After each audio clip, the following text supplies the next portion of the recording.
ମୁଁ ରାକ୍ଷୀ ସ୍ୱାଇଁ ଏବଂ SFI ର ଷ୍ଟେଟ୍ କମିଟି मेंबर ଏବଂ SFI ର ट्रेजरर हिसाब रे मु एबे SFI ପାଇଁ କିଛି କାମ କରୁଛି।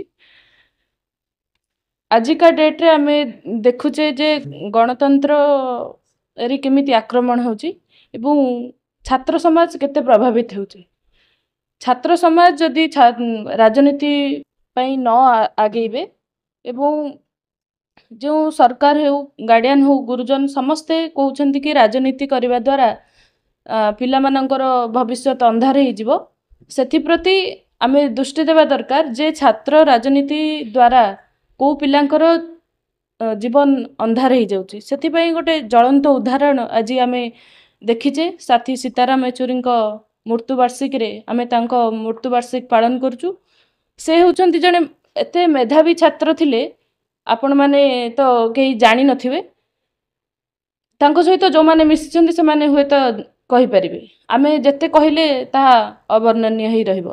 किंतु सेथि पई आमे छात्र समाज को या आह्वान देबा को चाहिबू जे छात्र माने राजनीति भितरे प्रवेश करिले जेते पाठ पढ़िले शिक्षा ग्रहण कलिले अध्ययन कले शिक्षित हेले ए राजनीति को बुझी परिबे। ए सरकार जो गणतांत्रिक विरोधी एवं गणतंत्र विरोधी संविधान विरोधी आईन माने आणुछंती ए जो निष्पेषित निपीड़ित मनीष मानकर जीवन सहित से माने खेल खेलुछंती। एथिपई छात्र समाज सचेतन हबो। छात्र समाज सबू छात्र छात्री मानक पई मध्य छात्र समाज आगे जीवो SFI मध्य आगु को लड़िबो एवं सारा ओडिशा भारत रे यह प्रभाव पके बोली हमर आशा। मु चंदन कामेला भारत छात्र फेडरेशन ओडिशा राज्य कमिटी सभापति।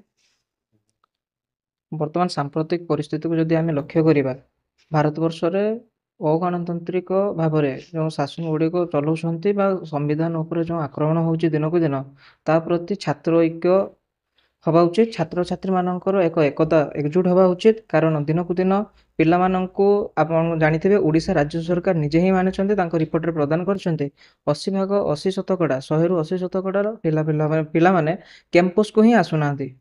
तो जदि पिला माने पाठ पढ़िया पई कैंपस को आसुनांती तांको भितर जदि ज्ञानर विकास न होउछि तांको गारिमार विकास न होउछि ताहले से माने समाज प्रति गोटे समाज को थिबा विभिन्न अधिकार विषय रे जदि न जानुछन्ति ताले अधिकार विषय रे केमिति तांकर हक को लाढिबे। जदि से माने कर्तव्य को न जानिबे अधिकार को न जानिबे ड्यूटीज को न जानिबे राइट्स को न जानिबे ताहले केबे भी से माने ता विषय रे लढी पारिबेनी कि तांकर जो हासिल माने सिद्धांत हासिल करि पारिबे नै। जे आजिर सांप्रतिक परिस्थिति रे गोटे ही मुद्दा आम आगे ज्वलंत उदाहरण घूरी बुलूची ताहा होची पिला मानकर पाठ पढ़ा। पिला माने पढ़िले ही लड़ी पारिबे काहा विरोध रे लड़िबे ना जो अगणतांत्रिक भाव में समाज उपर आक्रमण होची ता उपर लड़िबे आमे पढ़िले ही लड़िबे।